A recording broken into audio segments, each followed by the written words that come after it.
Jumpa kembali bersama Pendeta Najarudin. Bersama Yesus ada masa depan, bersama Yesus masa depan cemerlang. Pasti, pasti, pasti. Salam Elohim, salam, salam, salam. Saudaraku yang dikasihi dan diberkati oleh Tuhan, kita bersama-sama dalam renungan pagi kali ini membahas tentang mujizat-mujizat Yesus, dan kali ini adalah mujizat-mujizat saat kematian Tuhan Yesus.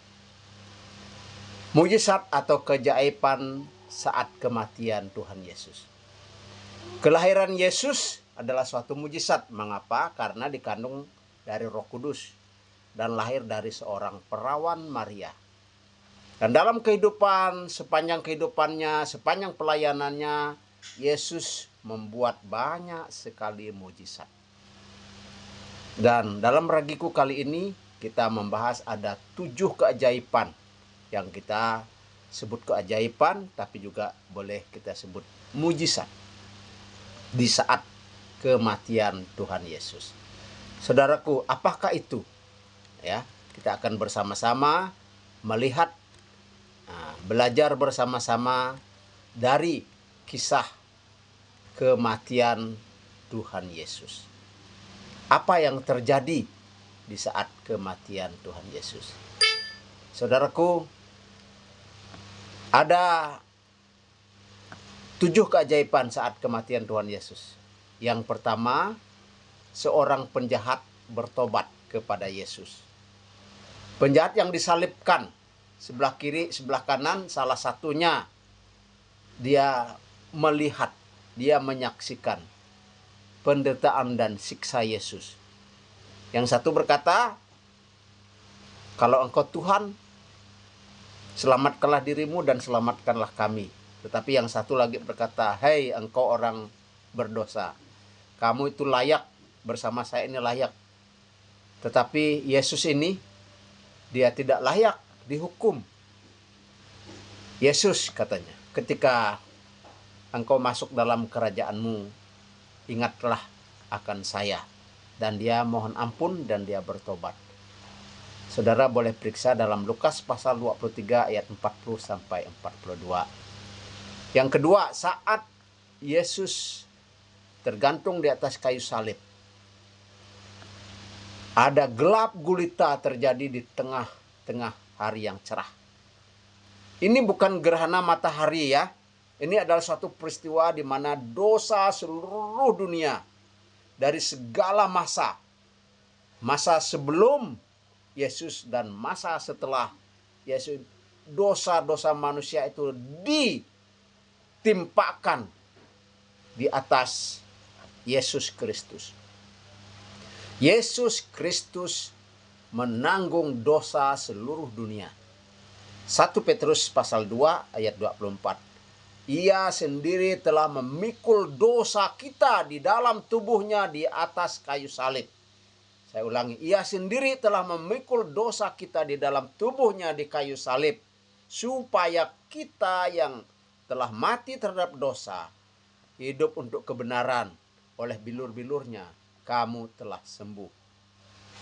Kemudian tabir bait Allah, itu yang ketiga, terbelah 2 dari atas ke bawah. Di bait Allah ada pemisah ruang Maha Kudus dan ruang kudus, dan ada tabir pemisah itu. Dan pada saat kematian Tuhan Yesus, tabir itu koyak dari atas ke bawah. Markus 15 ayat 38. Ketika itu tabir bait suci terbelah 2 dari atas sampai ke bawah. Yang keempat, terjadi gempa bumi, Matius 27 ayat 51. Dan lihatlah, tabir bait Allah terbelah dari atas sampai ke bawah, dan terjadilah gempa bumi, dan bukit-bukit batu terbelah. Nah, saudaraku. Yang kelima, kubur terbuka. Orang bangkit dari kuburan, Matius 27 ayat 52. Dan kubur-kuburan atau kuburan-kuburan terbuka dan banyak orang kudus yang telah meninggal bangkit. Yang keenam, kepala pasukan yang sudah terbiasa menyaksikan peristiwa kematian, dan dia melihat bahwa ini kematian yang tidak sembarangan, ya, dan dia mengakui saat menyaksikan kematian Yesus menjadi kekaguman tersendiri, dan dia mengakui sungguh ia ini anak Allah. Matius 27 ayat 54. Kepala pasukan dan prajurit-prajuritnya yang menjaga Yesus menjadi sangat takut ketika mereka melihat gempa bumi dan apa yang telah terjadi, lalu berkata, sungguh ia ini adalah anak Allah. Dan yang ketujuh, setelah 3 jam bumi gelap, kemudian saat Yesus menyerahkan nyawanya dan mati, hari pun menjadi cerah kembali. Ini adalah kegelapan siang yang paling lama. Dan ini mungkin yang paling lama ya. Coba kita tanya kepada Google. Di Detik News.com, Siberia, warga di distrik Yakutia, Siberia, Rusia dihebohkan dengan peristiwa langit yang mendadak gelap di siang bolong. Banyak yang mengaitkan peristiwa tersebut dengan hal mistis, konspirasi datangnya UFO hingga peluncuran senjata baru. Perubahan langit di wilayah terdingin di Rusia itu terjadi pada tanggal 20 Juli, lalu sekitar pukul 11.30 hingga pukul 14 waktu setempat. Semula langit berwarna kuning kegelapan hingga akhirnya gelap total sampai malam hari. Padahal bulan Juli di Siberia masih masuk dalam musim semi. Dilaporkan media setempat, The Siberian Times, Rabu 25 Juli tahun 2018, warga mengatakan tidak ada debu polusi saat kejadian. Awalnya mereka menduga itu adalah mendung dan hujan akan turun, namun tidak terjadi hujan. Saudaraku, mujizat terjadi karena kita sudah belajar mendengar dan percaya kepada cerita atau firman Tuhan sebagai kebenaran. 2, bertindak, berbuat sesuai keyakinan, meminta dan berusaha. Ingat Ibu Syrophoenisia yang meminta dan permintaannya ditolak awalnya, tetapi dia gigih, dia minta lagi dan dikabulkan. Dalam kasus pegawai istana, Yesus mengecam ketidakpercayaan murid-murid, dan pegawai istana itu mohon belas kasihan Yesus untuk menyembuhkan anaknya yang sakit keras. Berikutnya terjadi mujizat karena belas kasihan. Orang yang busung lapar tidak memohon-mohon agar berusaha seperti yang terdahulu orang yang di atas, tetapi karena belas kasihan Yesus menyembuhkannya. Ibu yang membungkuk ini, dengan perkataan dan sentuhan Yesus, setan diusir darinya dan ibu itu menjadi sembuh.